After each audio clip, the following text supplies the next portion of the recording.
Good evening, everyone. Thank you for joining this session. My name is Amit Prakash. I'm a professor at IIIT-Bangalore. On behalf of the Institute and the Center for IT and Public Policy, I welcome you all to this webinar, which marks an important milestone in what the center is involved in, the release of the Fairwork India Report 2024. And we're all looking forward to listen from everyone present here, the speakers and the Fairwork India team on what have been the major findings of this year's report. I must also compliment the Fairwork India team for coming up with this report again this year, and we are looking forward to this session today. We have a esteemed panel of speakers in today's session. We have Mr. Nikhil Dey, who is one of the founding members of MKSS, along with Aruna Roy and Shankar Singh. He has been a full-time worker of MKSS and a part of the organization's decision-making collective. He has been involved in struggles of poor for justice, including grassroots struggles for land and payment of minimum wages, part of MKS's involvement in the RTI and NAREGA movements. Nikhil in 2023 was among the 11 individuals to receive the International Anti-Corruption Champions Award by the US government. We also have as our panelist Professor Pramila D. Cruz, who is at the Indian Institute of Management, Ahmedabad. She is affiliated with the organizational behavior area at IIM Ahmedabad, and her research interests include workplace bullying, precarious work, technology and work, whistleblowing at work, emotions at work, and positive organizational scholarship. She is the chief co-editor of the Handbooks of Workplace Bullying, Emotional Abuse and Harassment, Volumes 1 to 4, which was published by Springer. And she has a very distinguished record of publications in peer-reviewed international journals. We also have Dr. K. Vasuki, an officer of the Indian Administrative Services, who will be joining us shortly. She is a distinguished civil servant currently serving as the Secretary, Labour and Skills Department, Government of Kerala. With a strong academic background and extensive administrative experience, Dr. Vasuki has made significant contributions to labour and employment matters in the state. She also brings a wealth of knowledge and dedication to her role, working towards ensuring fair labour practices, employee welfare, and employer compliance. We also have in the panel Mr. Arun Deep, who covers technology policy for the Hindus National Bureau in New Delhi, and his focus has been on censorship, digital policies, telecommunications, and how big tech and government interact. So welcome all the panelists, welcome everyone who is present here for this webinar. The session is getting recorded, so we just wanted to call that out. We will start with a welcome address by my colleague here at IIIT, Professor Shrisha Rao, who is the Dean of Faculty.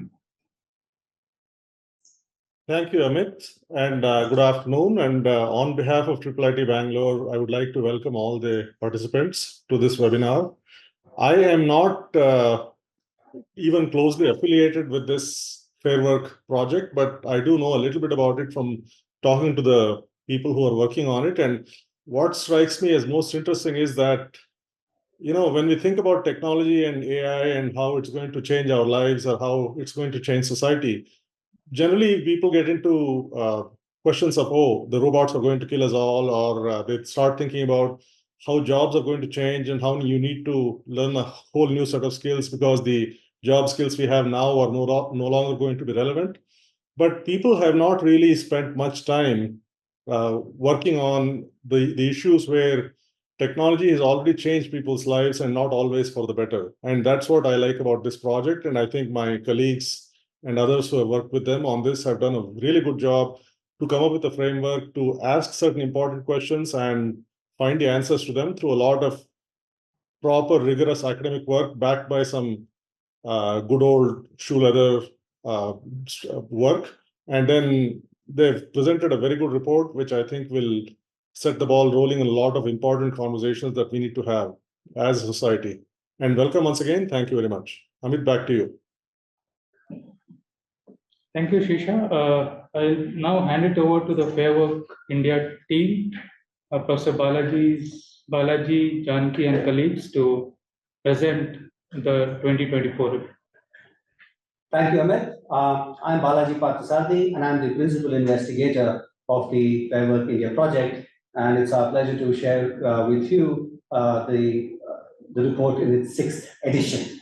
So the Fairwork project, as many of you might know, is part of a global network of scholars. And we've been doing it in India now for 6 years. And my colleagues on the team are with me on this. The Fairwork project essentially scores and rates platforms on 5 key principles: fair pay, fair conditions, fair contracts, fair management, and fair representation. And these principles have actually evolved out of significant discussion and actually also from learning from the field. We give them 2 points. One is the first point, a lower threshold, and a second point. And the idea is that the second point is not awarded unless the first point is actually gained. Okay?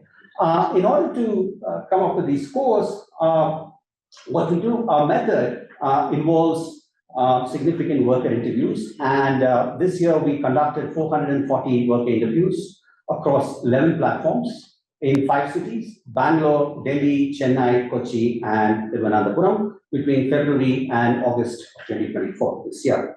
We also talk to platforms in terms of to get back to the methods that we use. Like I said, we draw on worker interviews. Where possible, we also speak to platforms. And this year, 7 of the 11 platforms were gracious enough to talk to us, to share evidence with us. And this, of course, is supplemented with desk research, for which we rely on everything from academic publications to publications in the media. So with this sort of very brief introduction, I'll now turn the floor over to my colleagues, Monica Nirukonda, who's the lead researcher, and Rattima Kalita, to take us to the end of this presentation. They will just provide more detail to this year's findings. Over to you, Monica. Hi, everyone. I'm Monica. I'm just going to quickly run through the key findings of this year. This is a brief breakdown of the scores, platform-wise, for the 11 platforms that we scored this year. On the left, you can see the scorecard. A couple of highlights across the scores from this year has been that the payout structures designed by just 2 platforms ensure that workers make the minimum hourly local wage. And again, for the 6th continuous year, there is unwillingness across the board to recognize any collective worker voice. Now, we'll just go principle by principle. Fair pay, and as Professor Balaji mentioned, again, each principle is divided into a first point and a second point, and you cannot score the second point without making the first point. So under fair pay, where we evaluate whether workers earn a decent income after taking out work-related costs, we found that only 2 out of the 11 platforms scored implemented policies to ensure at least the local hourly minimum wage, and 0 out of 11 platforms evidenced that they could pay the hourly local living wage.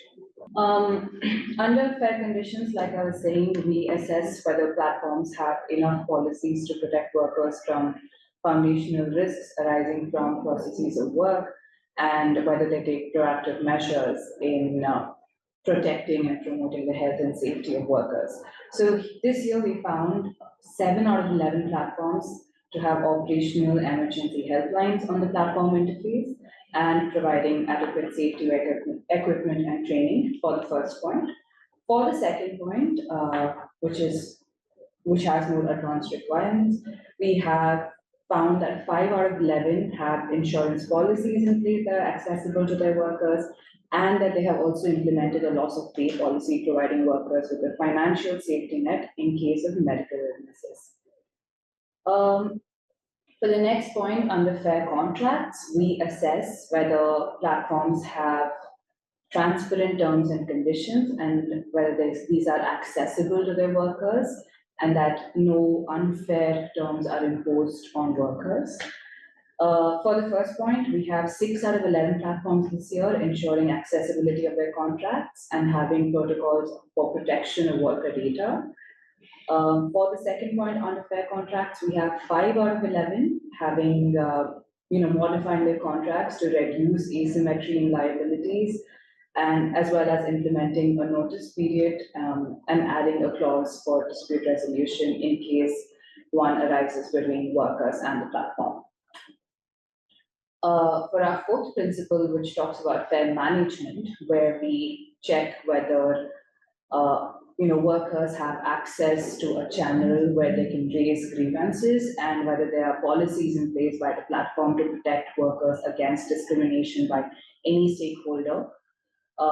We found that 7 out of 11 platforms have a grievance addressing process with the option to connect to a human representative on the platform should they require it. For the second point, which assesses whether platforms have anti-discrimination policies, we found 4 out of 11 fulfilling these requirements, with also having instituted a regular external audit to check for biases in case they creep in. For our last principle, that is fair representation, again, like I mentioned, for the 6th year in a row, we do not have any platform, unfortunately, showing any willingness to recognize the collective body of workers. So that's a quick summary of the scores. We also have a breakdown of the scores on the next slide, please.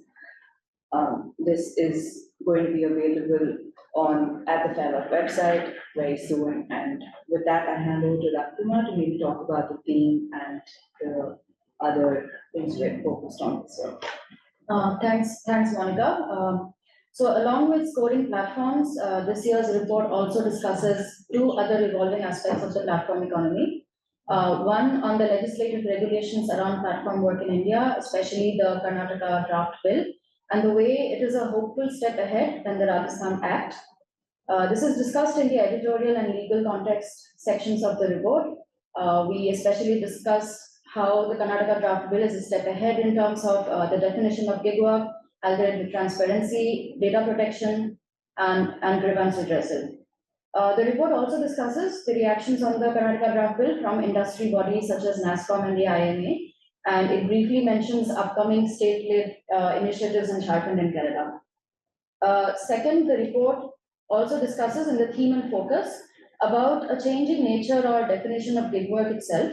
So 2 years ago, the gig system was introduced by a platform in which workers were required to book gigs or slots before they could start working. And this was a departure from the previous model where workers could actually log in, work, and log out anytime that they wanted, which was also the flexibility that platforms often claimed. But by this year's fieldwork, we noticed that a lot of other platforms have adopted the slot-based system as well.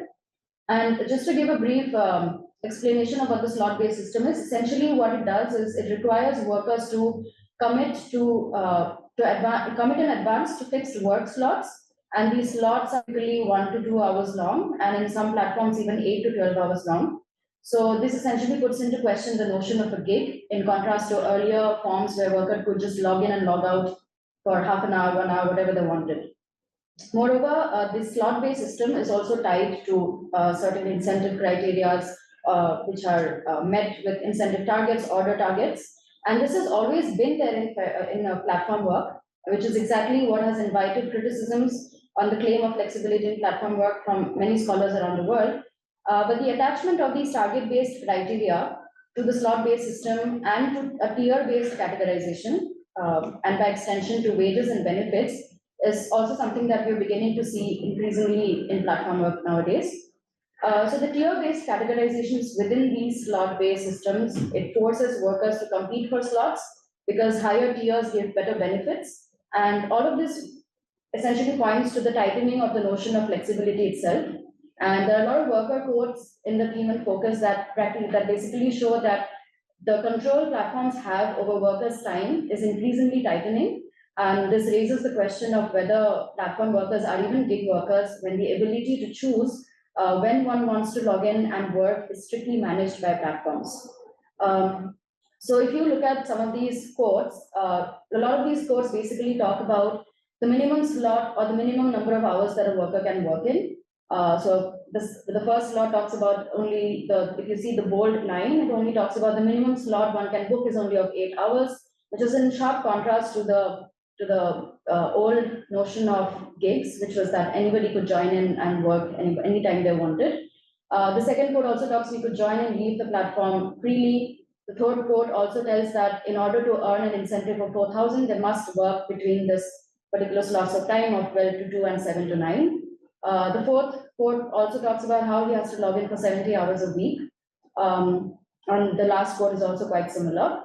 In the next slide, this code is basically talking about if you do not adhere to these slots and to these shifts that you have booked, what kind of penalties and punishments that a worker might face. So this was basically covered in the theme and focus. In conclusion, in terms of impact, next slide please. In terms of impact, I would like to also highlight that Fairwork India also has actively contributed to discussions around platform regulations in Karnataka, Jharkhand, and Kerala, where we have presented the findings from our 6 years of research. That's all from me now. Thank you. I will now hand it over to Professor Amit Prakash to take it forward. Thanks. Thank you, Professor Balaji, Monica, and Rafima.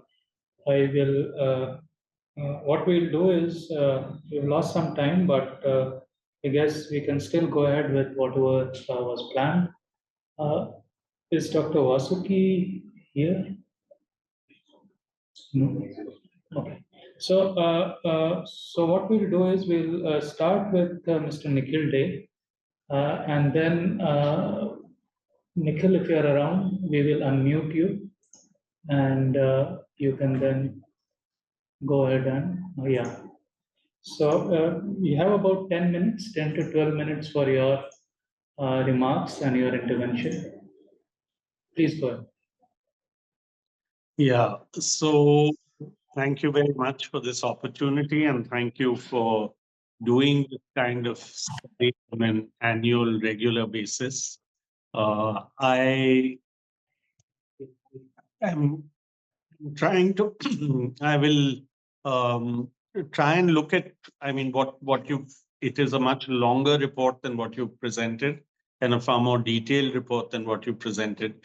But I think there are some important issues vis-a-vis looking at the whole platform economy and gig work itself, both of which the idea of being on a platform is something very new.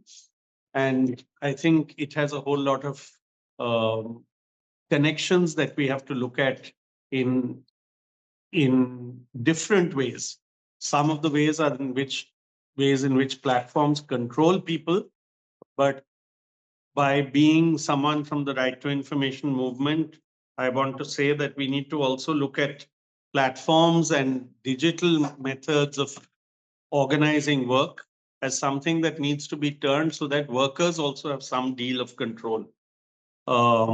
So I'll come to that later. But the first, I may want to make a set of 5 points and spend a couple of minutes on each one of them. First point I want to make is that it's great that this ranking system is taking place. But as I look through it with our experience with unorganized sector, informal sector workers, one very big issue that comes to mind, and I think one needs to look at, is as you're looking at 20 platforms or 25 or 30, and the numbers of platforms are mushrooming.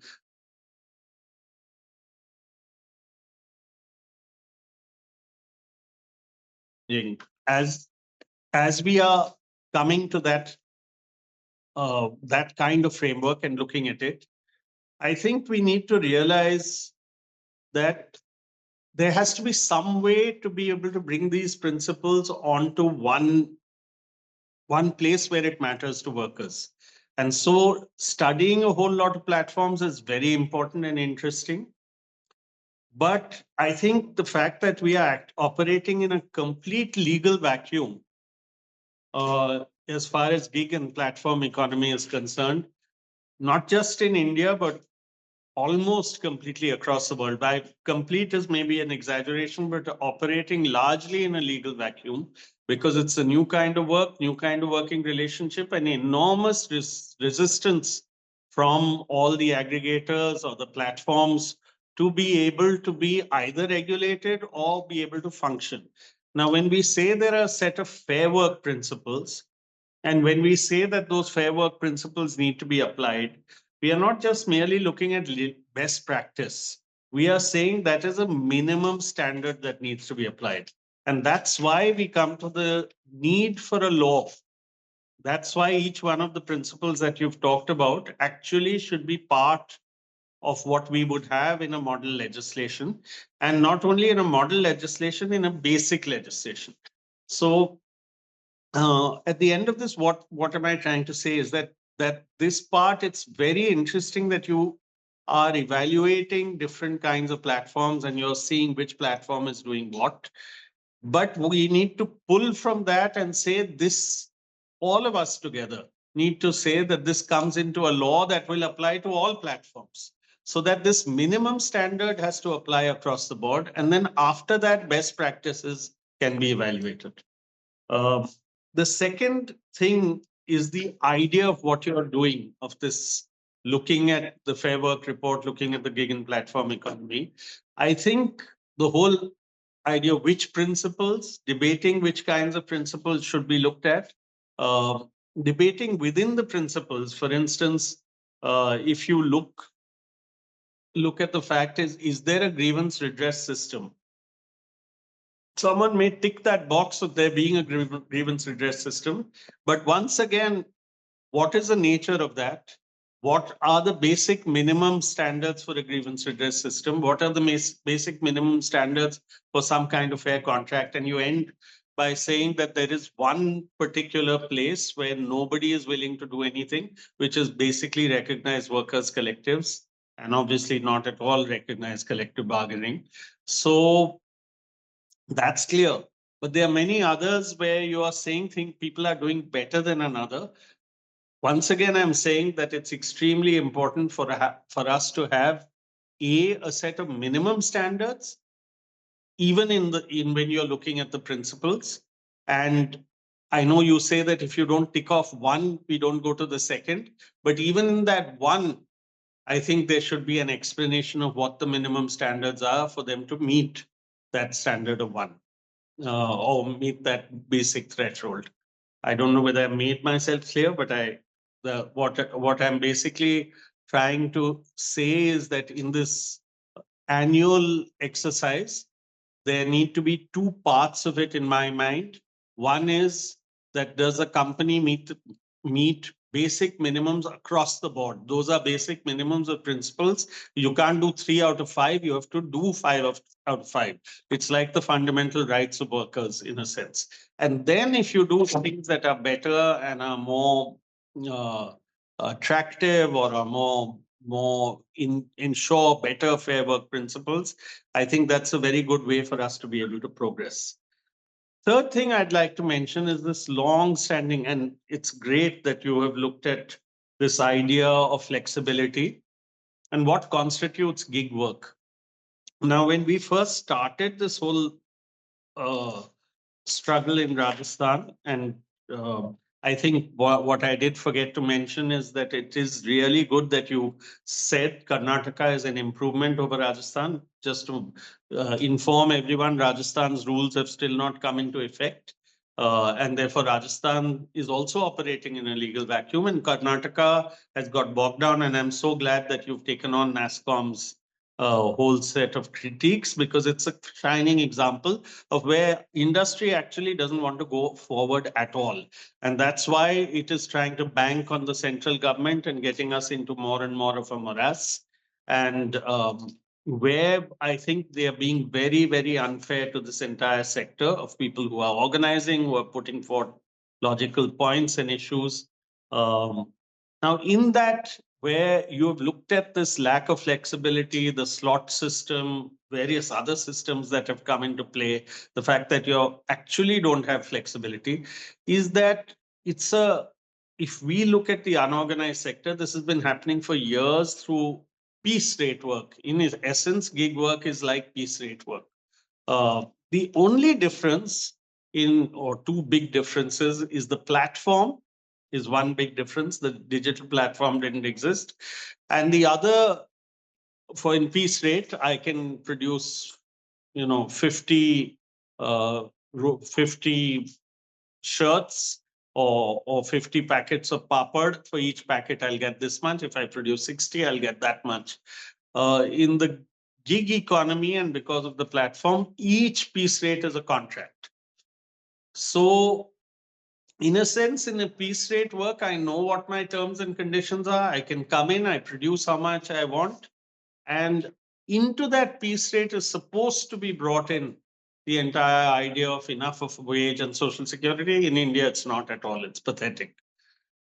So I think in defining gig and platform, the gig and platform economy, both of which are gig work can happen without a platform, and a platform can happen in a sense without gig work. But the idea that in your contract, all the fair conditions must be met. That not only must be fair contract, but within the fair contract must be all those of a fair wage, of social security. And this is the fourth point I want to make, that the reason we made any kind of progress, managed to make progress, is because the companies have such huge resistance on regulation, on deciding of wages, on deciding on what rates are. And that is a battle that we have to keep fighting. But they kept agreeing that, yes, the social security of a worker has to be ensured, because obviously what happened in Rajasthan recently with someone called Rohit, he had an accident. He was working for Zomato. The law hadn't come into effect. If it had been there, he would have got immediately, he died. His family would have got 5 lakhs because that was a coverage that they were willing, was to be given to everyone. So the idea here that in terms of gig work, the definition of gig, I think it's very good the way that you've gone about it, that there is a worker relationship with an employer, and whether it's employer-employee is something that we can come to. Obviously, if they are trying to tie people down, they are actually tying people into an obvious employer-employee relationship, and where they should meet all those responsibilities. But I am saying that what I think we managed to pull off in Rajasthan is a conceptual idea that in every contract are all those responsibilities between an employer and employee. And therefore, you have to manage it in a way that anyone who is working even for 1 hour or for one piece or one anything has all those sets of responsibilities every employer has. And that a social security board allows you to do that kind of thing. And the last point I want to make, and when we started off the right to information movement, people used to say, why are people who are working with Mazdoors and Kisans fighting for something like the right to information? Because basically you should be fighting for roti, kapra, makan, land with minimum wages, which we did. But through that, we came to right to information because that's how things were being controlled. The modern economy is being controlled through digital platforms. And when we say digital India, when we say progressive use of digital technology, this is even being hosted in the Indian Institute of Information Technology.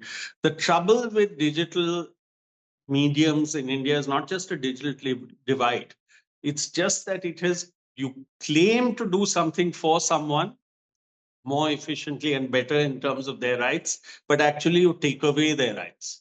So any use of digital technology for labor must be for labor. And that's why all the issues about access to information, about data control, about use of AI, all of that, we need to turn the tables so that people and workers actually have control over those and at least have access to that entire information. We fought for that in the RTI. We fought for access to documents, which always from the colonial times, the British, or from pre-colonial times, there were documents, but people never got access to them and they were controlled by them. All we did was made them available to people. Here, similarly, the platforms are controlled entirely by the companies for a profit motive. And we need to bring those controls, at least access to full information, into the hands of workers themselves. And I'd like to end there and thank you and congratulations for this report. I think the report is very useful. I just want to once again reiterate by saying if we say that this report puts out a set of things where there has to be a legal framework, and if we are looking at companies as being fair employers, if they don't meet all those standards, they have failed. I think that would be a very useful thing for us to put out as far as workers are concerned. Thank you. Thank you, Nikhilji. Very interesting and pertinent points. We'll come back to you during the interaction session. Let's now move on to Professor Pramila. Professor Pramila, we will unmute you. Yeah. Yeah, you'll have about 10 minutes and please go ahead. Yeah. Thank you. Thank you for having me and for inviting me for this session. I have put down several points, and I think at the outset, I'd like to commend the work of the Fairwork team. I think it's amazing that, they annually undertake, work of this nature where they complete a study of the scope and quality, and it's a lot of responsibility. So I definitely congratulate the whole team for their commitment to robust and impactful research, which is focused on worker well-being. I think it goes without saying that Fair Work definitely has, really laudable goals and sets good standards, along with an engagement with a dynamic context. We see that throughout the report, the engagement with different stakeholders, and yet keeping the focus on workers and their rights and their dignity. Of course, it's also a longitudinal initiative, a global initiative with Fair Work, the Fair Work initiative holding up a mirror to itself. One could see that through the report of 2024. It's also methodologically, of course, I think it's to be really appreciated that the method is quite holistic, because it's not just, the desk research, the kind of archival published documents, etc., that are consulted, but there's also platforms which are involved, and the workers themselves. So there's a kind of a concerted effort to get multiple voices and multiple sources of data into developing the ratings and the report, and making the findings more reliable, more realistic, valid, and forward-looking, and also being fair to the platforms and to the workers in terms of the representation of their voices within the report. The report also has a very strong applied focus, which is important. I think, impact is increasingly to be valued when we undertake, work of this nature, and the relevance of the findings and of the report to platforms, to workers, unions, policymakers, investors, and customers is something that cannot be ignored. One can see through the report various instances of the Fair Work team being, involved, like, for example, in the draft Karnataka bill, as well as, various platforms where they make changes in consultation with the Fair Work group. So the applied focus is also very, very useful and important, and kind of makes the whole initiative much more worthwhile. I think in terms of the findings that have come out, I have several points which I observed. It's definitely, good that there are improvements in the fair working conditions, the contracts, and the management. One sees that some of the platforms are scoring even on the second point, not just the first one. But I think the fact that pay and particularly representation, which receives no points at all, those are really points of concern, where only 2 platforms have got a single point for pay, and that is meeting minimum wages, not even living wages. And of course, absolutely no engagement with collective representation is definitely very worrying. Um, I would say that, in terms of the representation, the lack of recognition of representation has a lot of implications for voice, participation, democratization, and equality within an inherently skewed capital and worker relationship. Um, so these kind of, the findings, particularly on representation as well as on pay, put a lot of brakes on the optimism that the other kind of ratings show, the ratings on the other three points show. I think the asymmetries we see displayed by platforms vis-a-vis industry versus labor, which is brought out in terms of how they engage with NASSCOM and other kind of entities, is something that is important that the report has brought this out. And yet at the same time, the contribution of the report to kind of influencing how the public, the investors and customers, etc., could kind of look at platforms and how they would evaluate them in terms of the way they treat workers and the working conditions they provide. That's an important contribution. Again, about the slot-based system, and how it's linked to payouts and penalties and how it translates into deflexibilization is certainly a point of concern because of the way it disadvantages workers, including monetary losses that they suffer.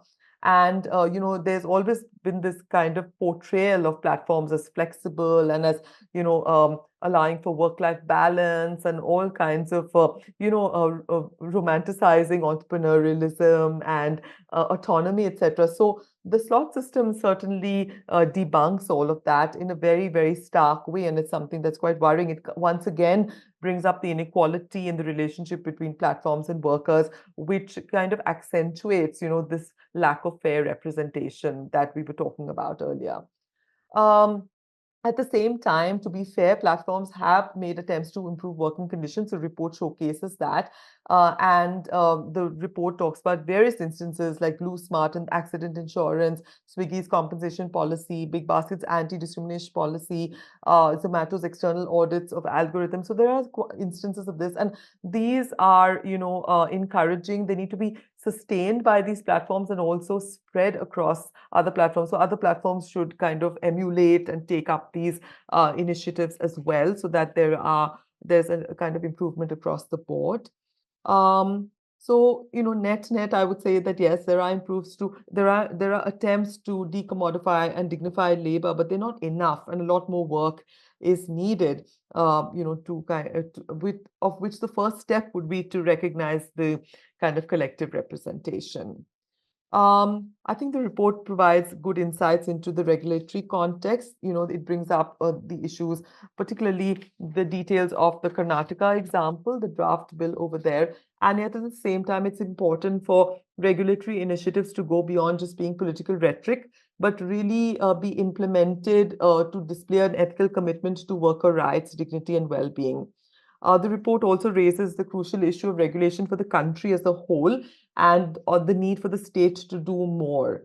And it talks about, I think on page 26, there was this thing about, the importance of, looking at workers and worker issues and not necessarily from an employment perspective. But there are, arguments. It's a very small strand, but there are arguments in the literature, including the literature on platforms where, there are scholars and policymakers and others who urge a kind of an attempt to look at whether standard work can also be something we can consider, not just in platform work but in general. So these are some thoughts or discourse which are not so visible or not so well heard, but they do exist and they can be capitalized upon to kind of be amplified. What I found really very important, both very poignant as yet very instructive, were the worker case studies and quotes, which, they kind of point out the importance of idiographic and micro level data and the need for a human-centered approach. So, drawing from the sustainability literature, a common good HR perspective is something that's really important, where, platforms need to balance economic and social goals equally. And, I prioritize people and profits identically. It's not an issue of whether the workers are the employees or not. It's an issue that the workers are linked to them, and from a social sustainability perspective, it's important for them to really consider engaging with the issue of employee dignity and well-being much more than they currently are. So I would say that based on the report and the initiatives of Fairwork over the years, the Fairwork project definitely keeps the foundational pillars of decent work at the forefront, notwithstanding the precarious nature of platform work. And this approach is really pertinent in the context of India, where we have such a high, amount of informal employment. And also there's a lot of labor law reform, which is, on the agenda.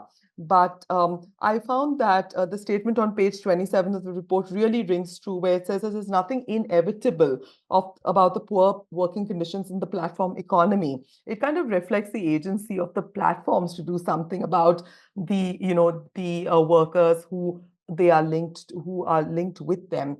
And to my mind, it brings to the fore the ongoing discourse in the world of work, where employee dignity, employee well-being, corporate responsibility, corporate governance are such important keywords. And when decent work, social sustainability, equality, and grand challenges, so the sustainable development goals are always being talked about so much, particularly in a business context, then there is this sort of a pathway that platforms must consider to look towards really actualizing worker dignity.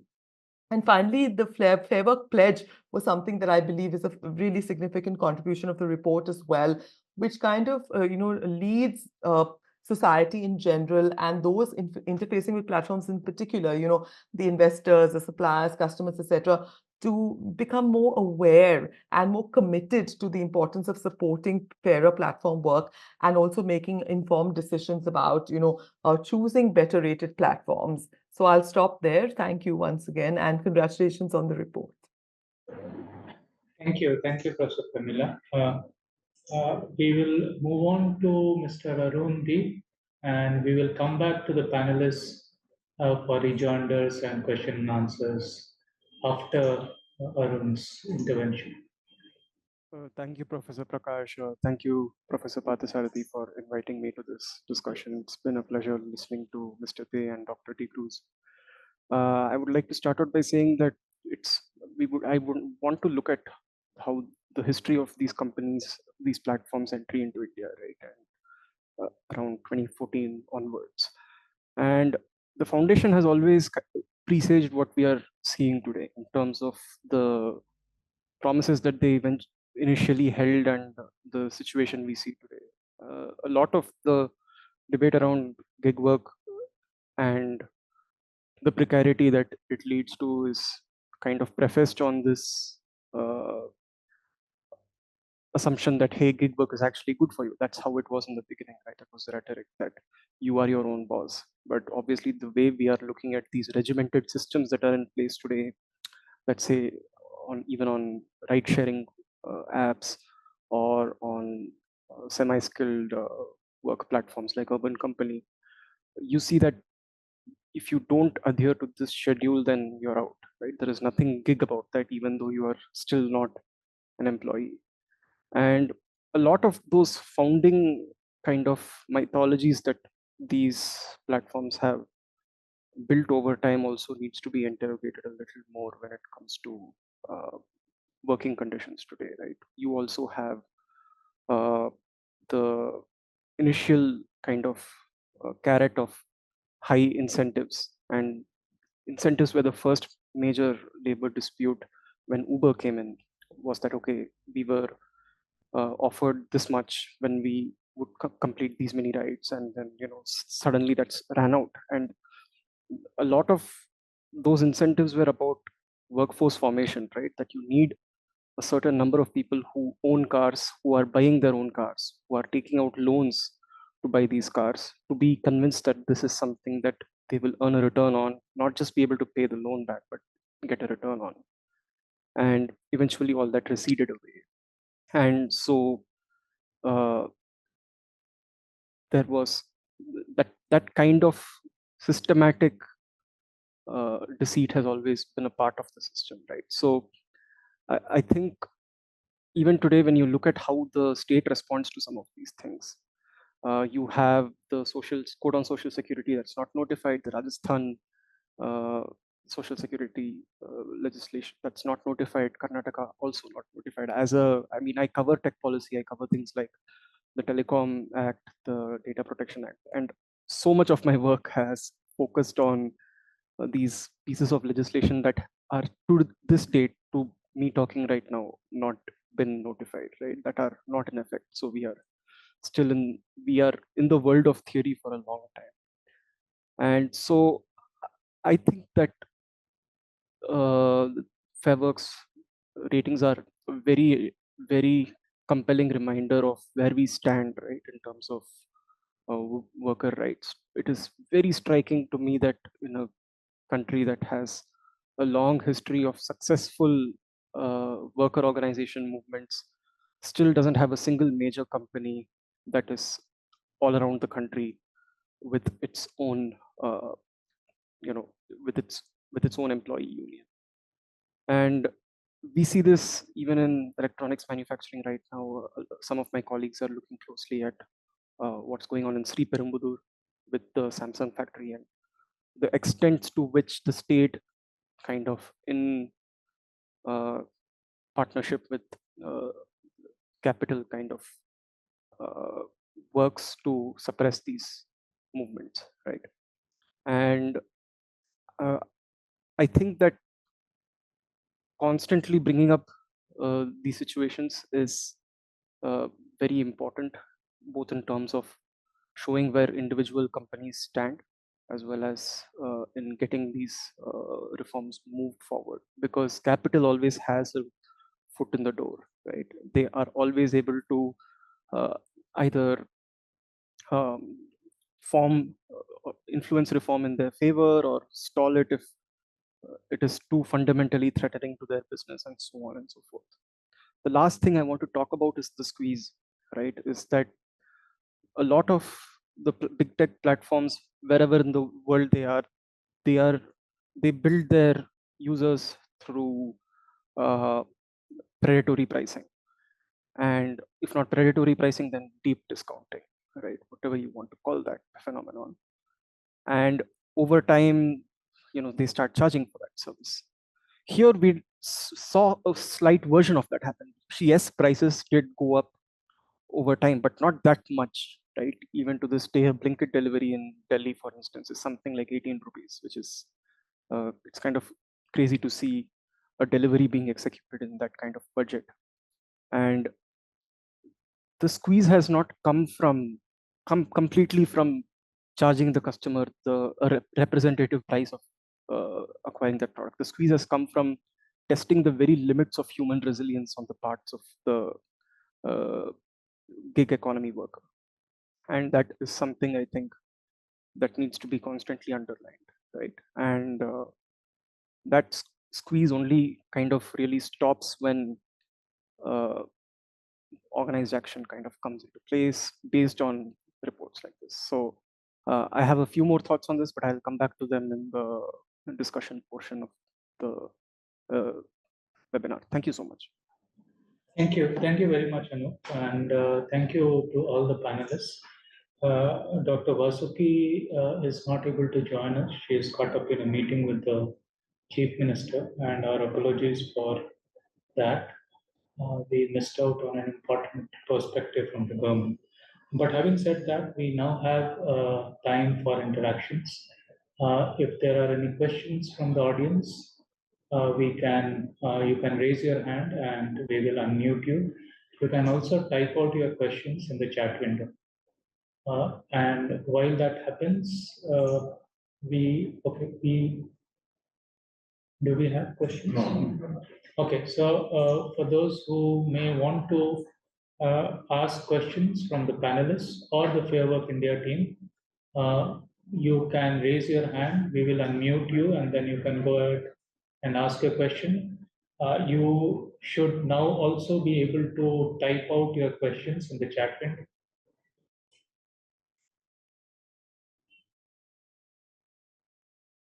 And while we wait for the questions, if the panelists have anything to add quickly, please feel free to go ahead and do that.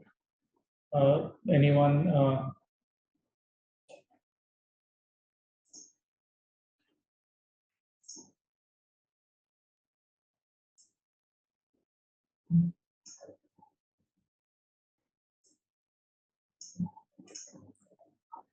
So there is one question from Lavanya. Maybe the Fairwork India team, would you want to take this up? This is a question which is on, they want to know about your opinion on the recent IIIT-B Hyderabad study on the same topic, which compares platform work between Global North and the Global South. Or if any of the panelists would want to respond.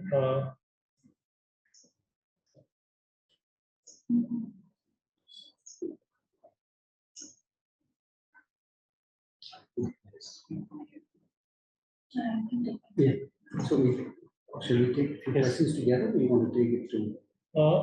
I think we can go ahead with this response while we wait for other questions. So others can raise their hand or they can type out their questions in the chat window.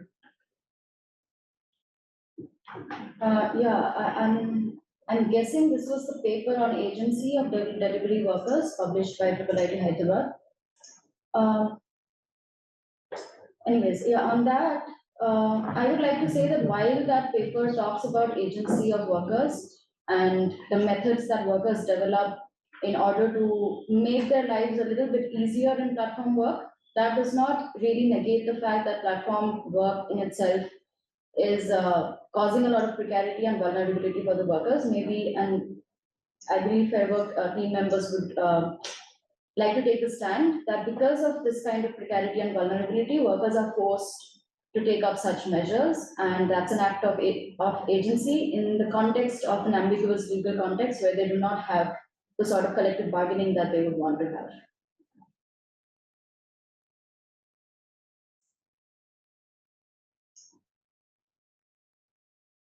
Yeah, Anu, did you want to say something? Okay, No. what? We have yeah, if we have another question, we can go to that. Yeah.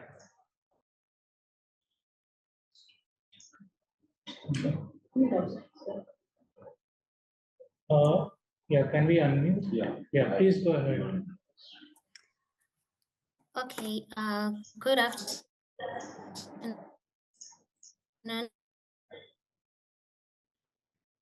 Your voice is not very clear. My name is Stephanie, South Africa. So I'm doing my PhD.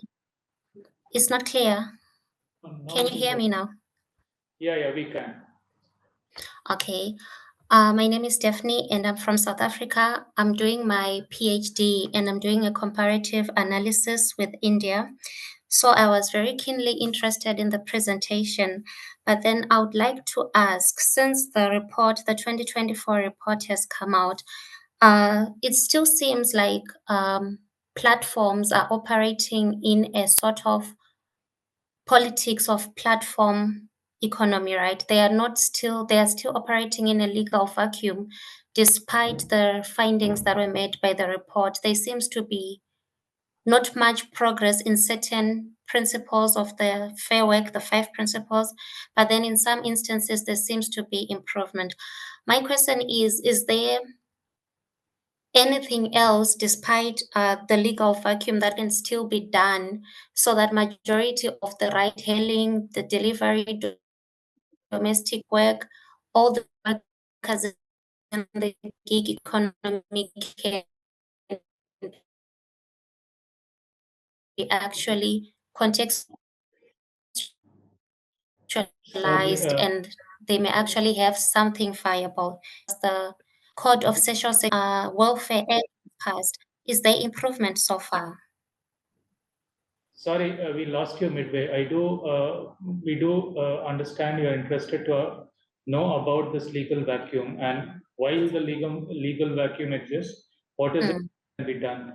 But we lost you on the second part. Is there anything specific you were beyond what I just articulated, you are looking at? So Okay, beyond I the, was saying I read that there is a code.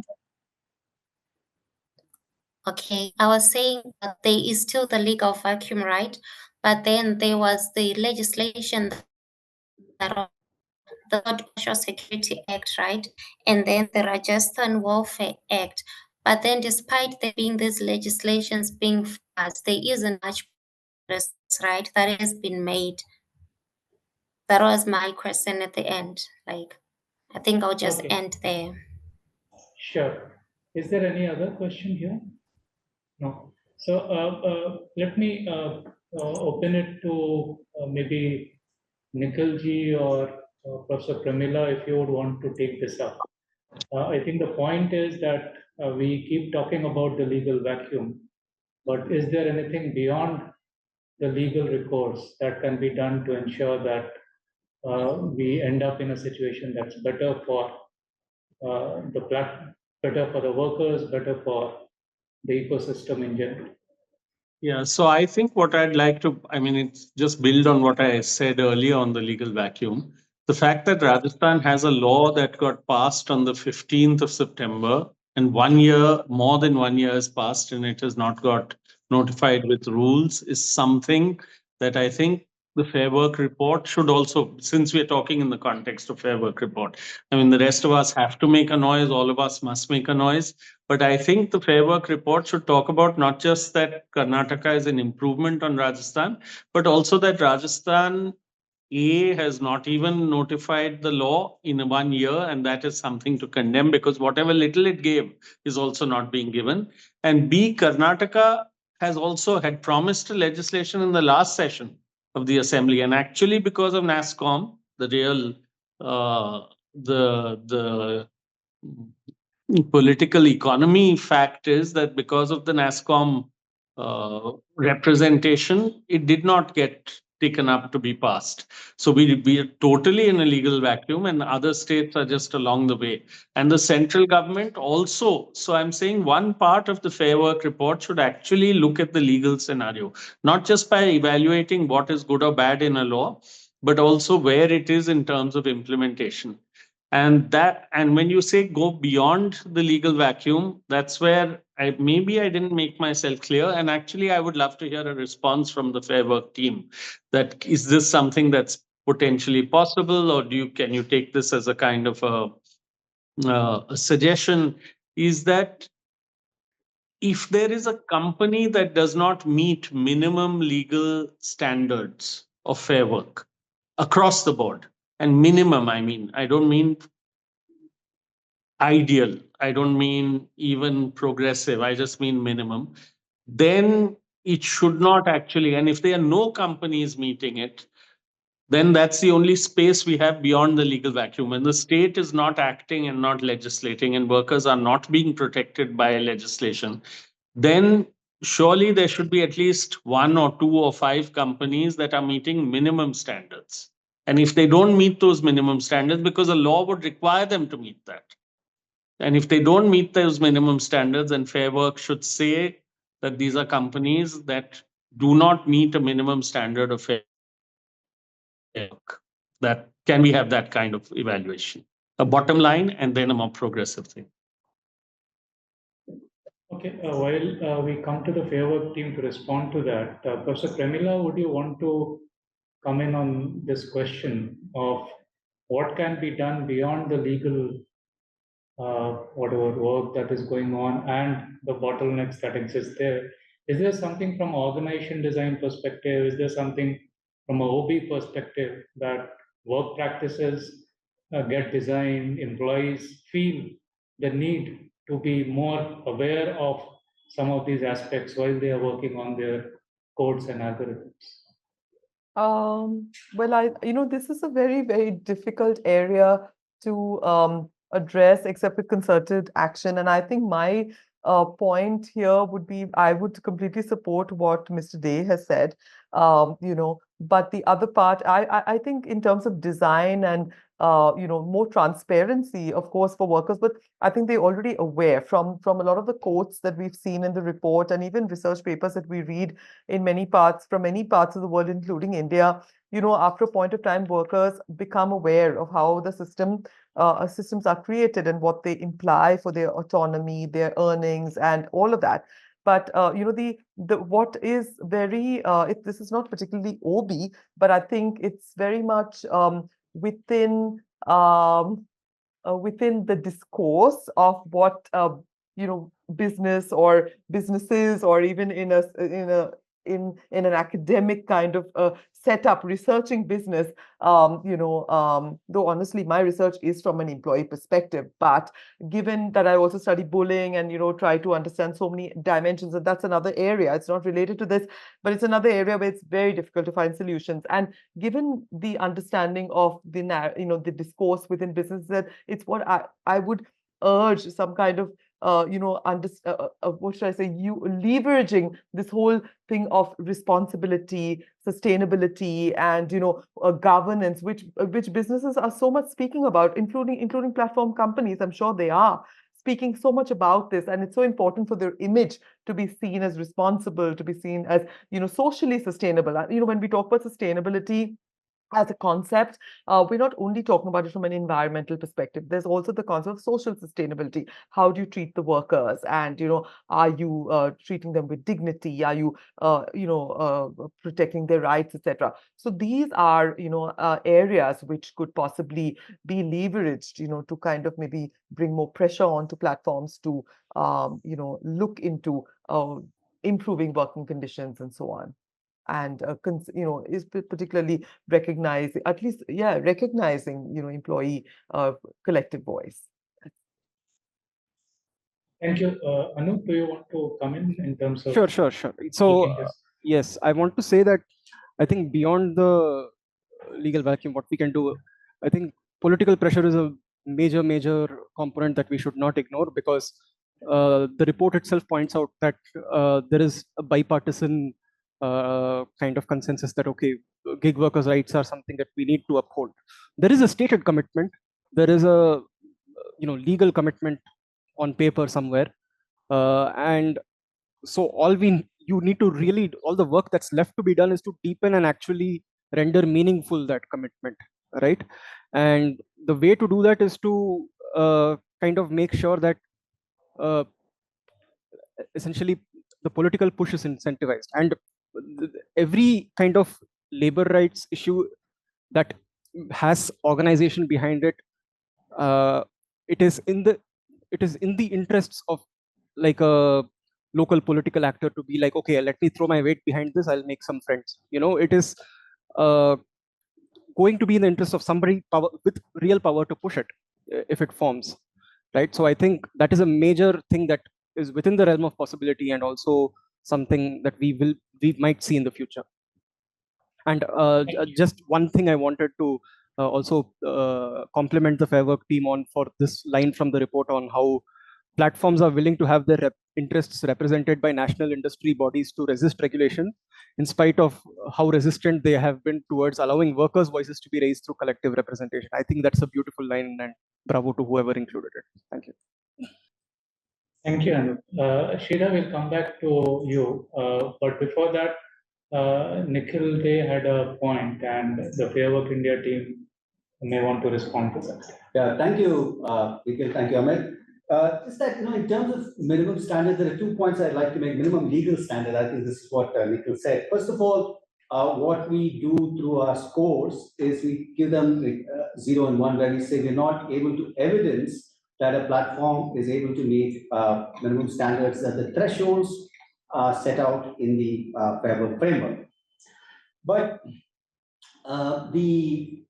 there are a couple of points here that I'd like to make. First of all, Nikhil used the term, these legal standards, or that platforms have to be. Unfortunately, that's almost like an oxymoron, in the sense we don't have it. And therefore, anything that platforms actually offer, and some of them do offer, and we will acknowledge that that's what the Fairwork reports over the years have shown. They have made changes, they have made improvements, sometimes in dialogue with us, sometimes through their own initiatives and so on. But the largest sort of why we still need a legal environment is because I think these things must be guaranteed.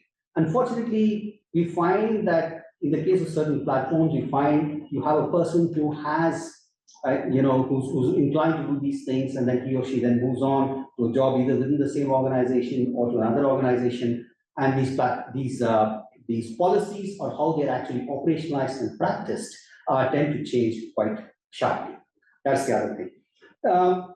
What we also have to remember, however, in the last point I didn't like to make here, is that we talk about meeting minimum standards. But here, one of the things we like to say is that even in the case of Fairwork, right, we're saying that these are the set of minimum principles or standards that will be met.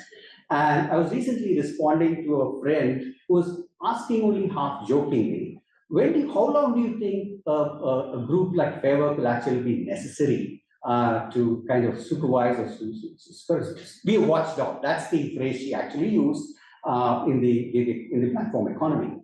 And our response was that you will need a Fairwork as long as there is no sort of tripartite, institutionalized tripartite format where workers, platforms, and the government can actually come together to set these norms and standards, right? In a sense, the larger point is workers must actually have a say in saying, what are these minimum standards? Why should Fairwork be saying it? Or why should X or Y or Z say it? I think they must be given that voice. And unfortunately, as long as, that's not the reality today, and to the extent that that is not the reality today, we can talk about minimum standards, but then the question is whose minimum standards? Thank you. Nikhil, we'll come to Sridhar has a question. So we'll come back to you, Nikhil. He may have a question for you too. So Sridhar, please go ahead, and we'll come back to you, Nikhilji, after Sridhar asks his question. Thank you. Thanks, Amit, and hearty congratulations once again to Balaji, Monica, and others, Janaki, for pulling off this particular report this time as well. So I have a specific question. So we talk about, for example, the legal vacuum and the capacity of the regulator. And this has always been a concern, especially in developing countries such as India. So are there any alternative models? For example, a self-regulatory organization, such as the one that has been developed for fintech. For example, there is a fintech association for consumer empowerment, and that has been designated as an SRO by RBI, because RBI may not have all the capabilities and capacities to monitor it, the problems in the fintech area on a day-to-day period. So I'm just thinking aloud, given that even rules for the DPDP Act does not come out, I don't know when the rules for any of these gig laws and acts to be implemented and rules coming out. And given the capacity of the regulators at very minimal, are there any alternatives that we can think of? Can the Fairworks team comment on this or any others? Okay, thank you, Sridhar. So, Nikhil, you had your hand raised up. Would you want to take this also, or you had any other point to make? Yeah, I'll take it only in part. I don't think that there is an alternative to legal regulation, not just legal regulation, but legal provisions and what you call guarantees. And that's the only way to guarantee it, by law, because then that law applies across the board to all platforms. And that was, again, a concern that I had, that when one is evaluating a set of platforms, there are many others and many other practices that are escaping, and therefore that need to push for that legal set of legal guarantees is important. And that's where I think it would be really more useful also if Fairwork were to find a way to not just evaluate platforms, but also evaluate the progress of these legal guarantees, which you're partly doing, but I'm saying more in a sense, more overtly or more specifically. But that apart, I think that leads me to the second part. Why I raised my hand was, I think even after tripartite boards come up, tripartite mechanisms come up, bodies like, whether it's Fairwork or anyone else, have a role to play. there is a role to play in being able to comment, to be watchdogs.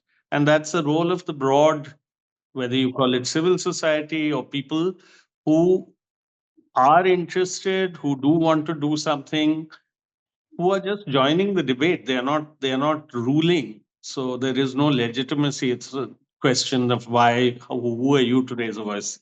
Everyone has a right to raise a voice in a democratic framework. And especially those who have the resources to study and say that this voice comes out of doing this amount of research and bringing up what exists as a result of that research. So that's all. Thank you. Anup, Professor Pramila, would you want to take respond to Sridhar's question? No, I would just support what Mr. Day said, honestly.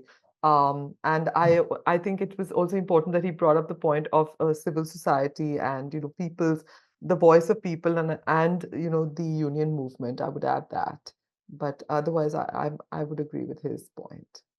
Thanks. Yeah, I mean, I would also concur there, because there is no real working within the system, because that is essentially what it amounts to when you have a legal vacuum or have institutions in the state that are not willing to kind of participate in these processes, right? Is that you cannot work within a system that is incentivized to kind of work you to the bone. You need change to be spurred from outside processes, and I think legal regulation is obviously the number one way. Kind of public pressure, distant second, and I think that's pretty much it. Yes. Yeah, please. This is a response to Sridhar's question about alternatives to legislation and self-governance, if you will, by the platform economy. First of all, I think at this point at least, that seems to be a little far-fetched. Let me sort of think about it at 2 or 3 levels. First, we are in an economy where, if you look at the priorities, there's a enormous sort of urge to enormous urge and pressure to look for work opportunities. There's significant underemployment and unemployment in this economy. And so, quite rightly, I guess the government is saying, okay, we do need to ensure that work is available. Then there is this enormous reliance or the keenness, if you will, to integrate globally, to get in international capital, and to ensure that that is, we are attracting money, we are an attractive economy, and so on. So what's happening as a consequence is a lot of these platforms are actually supported by money coming in from venture capital, often domestically for sure, but also significant amount which is coming internationally. And work opportunities are growing if you look at the projections of, say, the NITI Aayog or many other people. However, what seems to be lost is what is the quality of the work that is actually being offered. So that's what's sort of missing in this piece. And given that that's missing in this larger sort of debate, you have platforms stepping in and they do what they can, what they think is good enough. But frankly, I'm skeptical, because if you look at the reaction of NASSCOM or the Internet and Mobile Association of India to the proposal by the Karnataka government, the bill, I mean, it's a very, very strong pushback, right? And so therefore, to expect that this is going to be self-regulating, at least in the near future, I have grave doubts. Finally, even despite the doubts, we do see some alternate models. I mean, for example, you have Namayatri, which sort of originated in Bangalore. We're looking at alternate models, but I think the jury is still out there on how this thing is actually going to play out on a significant scale. Finally, when you're talking about this, drawing parallels with, say, fintech and looking at, network and so on, I think it's also useful to remember the significant social asymmetries that exist between platforms and their workers. And I wonder if similar asymmetries actually exist between those who work for the fintech industry and those who are actually driving ahead. I'll stop here. Yeah, very quickly on the fintech side, I don't know whether I'm being technically wrong, but there is a bloodbath for payment systems that are being made, which to me is fintech. through a banking system linked to Aadhaar, linked to a particular kind of KYC framework. And people are being excluded. The poorest and most marginalized are being excluded. And there is nothing that comes from a self-regulation to say, we are really messing up people's lives. And I don't mean just messing up, we are killing people by excluding them. So I think it may well work with people who actually understand everything. And there is one end of the spectrum of those who are positively affected by fintech in many ways, but there is also another end of that spectrum of people who face, who are facing day upon day in millions and in lakhs, very, very serious problems of non-payment, of exclusion, of completely being out of that system, and they have no recourse at all. So their voice is also not there. That's the bottom line. Okay, thank you. Any more questions? We may have time for one or two more questions.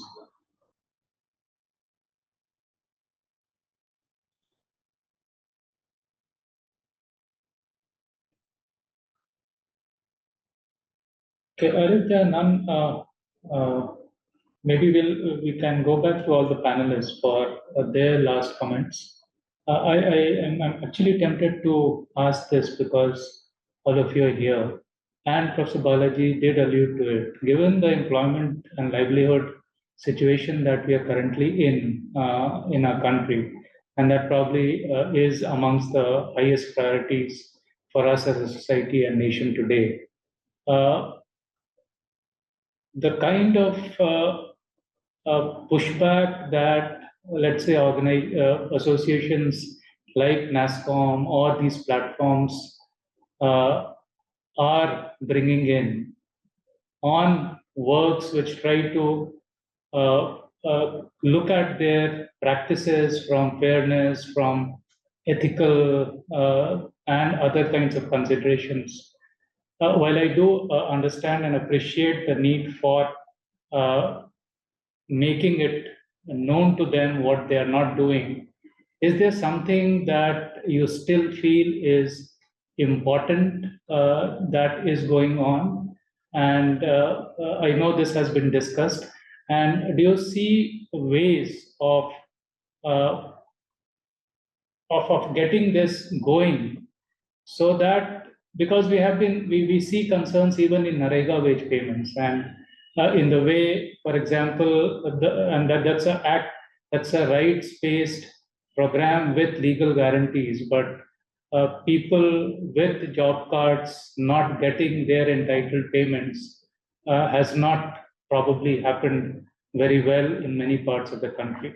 So given all that, and given that state of flux, where is it and how is it that we should move ahead to ensure that this becomes a good, viable livelihood option in today's times, where employment is such a mess and is such a big concern for our society?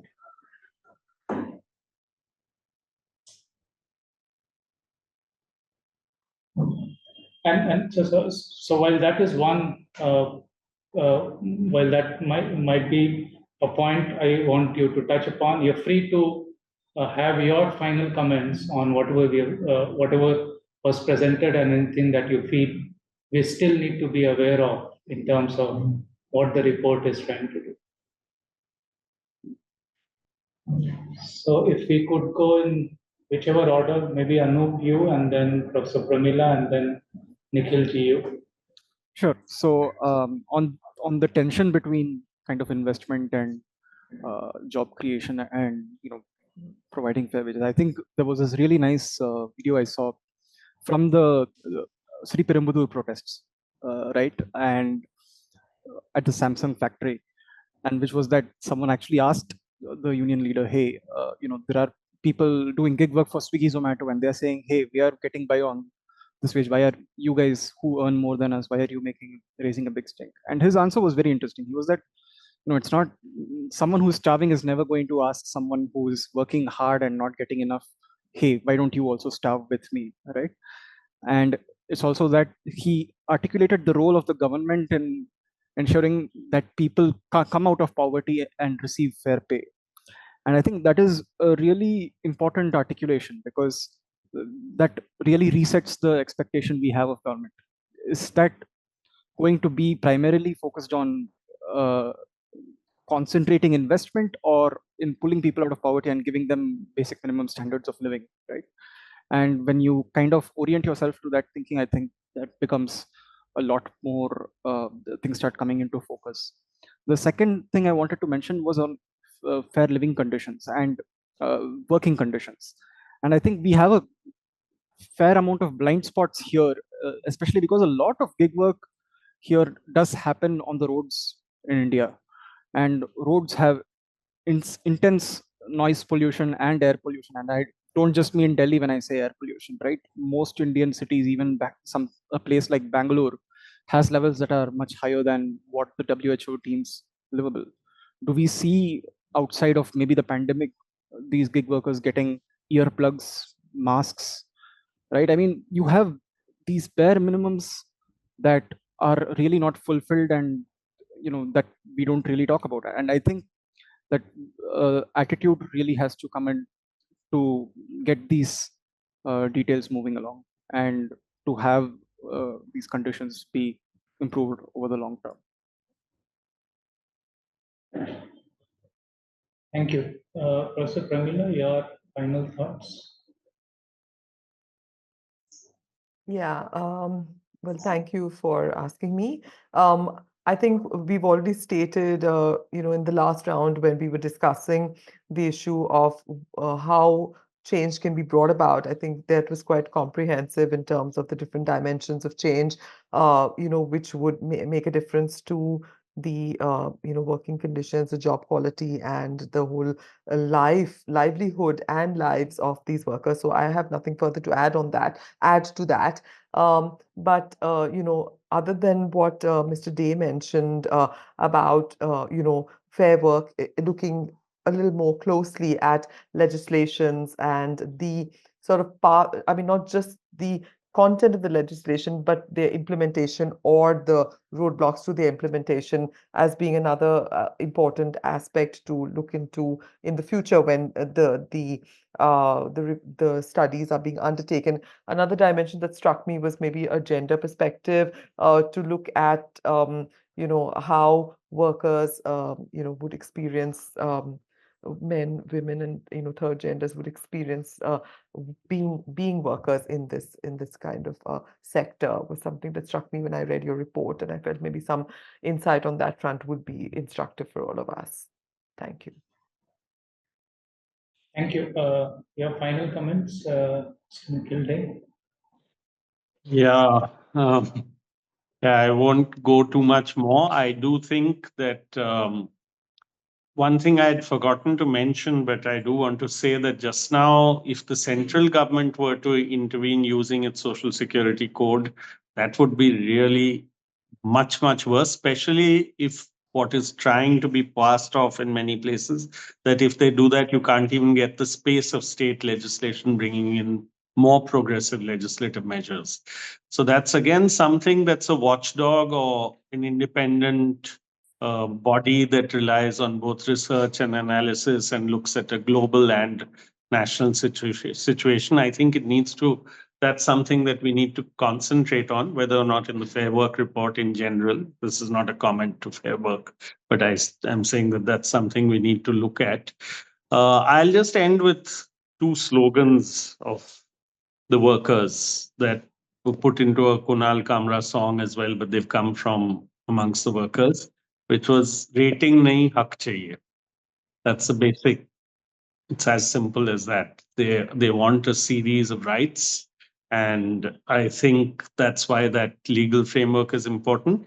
And yes, if states are not bringing those rules in, it's our job to get it in, not just Fair Work, everyone's job to get it in. Where Karnataka is not being able to legislate yet, it's our job to do that. And there's a long way beyond Karnataka as well. And then in the implementation, people like us have been involved for years and years, and we know it's a constant struggle. But still, one has to soldier on, because there is progress between having a law and not having one, and pushing for implementation and just saying, oh, nothing works.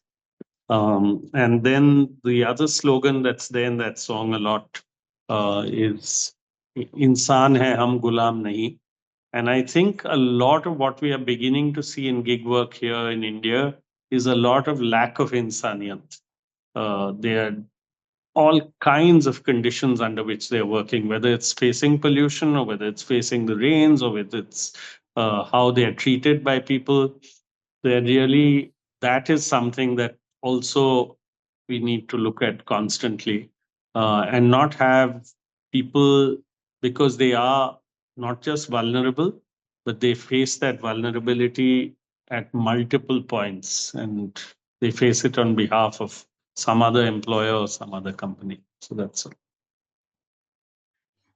Thank you very much. Thank you, Nikhilji. Thank you, Professor Pramila, and thank you, Anu, for joining in today. Thank you to the Fairwork India team and compliments on another report, very insightfully done, and we all look forward to. I think we had a wonderful discussion. Hopefully, some of that would flow into the report in the next year, coming years. We will close. We are about 5 minutes beyond our scheduled time. My apologies for a bit of the disruption that happened initially, because of which we had to lock a few people out. So apologies to them. But hopefully the sense of the discussions will be brought out, and we'll have the report also put out.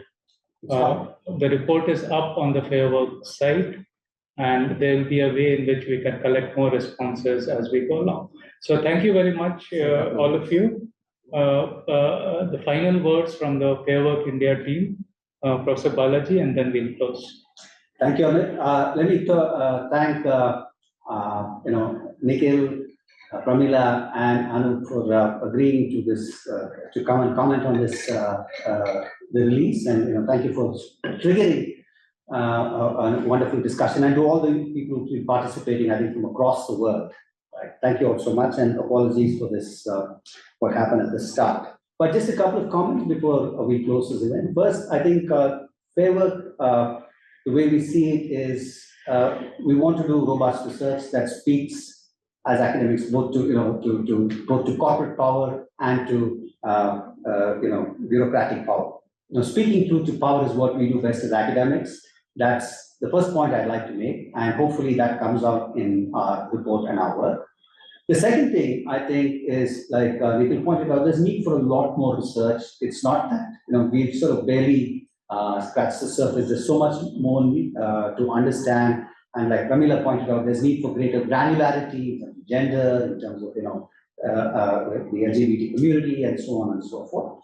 Need for a lot more work. And I think what all of this, what Fairwork does and what that kind of work is essentially, we don't see ourselves as sort of necessarily, showing the way for the future, in as much as analyzing what we see around us to give greater tools. And I think what granularity in research is going to do is to give primarily workers greater tools with which to articulate things that they think are necessary to improve their own conditions, and also to platforms to see how is it that they can respond to some of these demands, while continuing to provide work opportunities, and to regulators who are able to say, okay, what is it that we need to do in order to look, or in order to ensure, not just look, in order to ensure that we're able to balance various competing priorities nationally.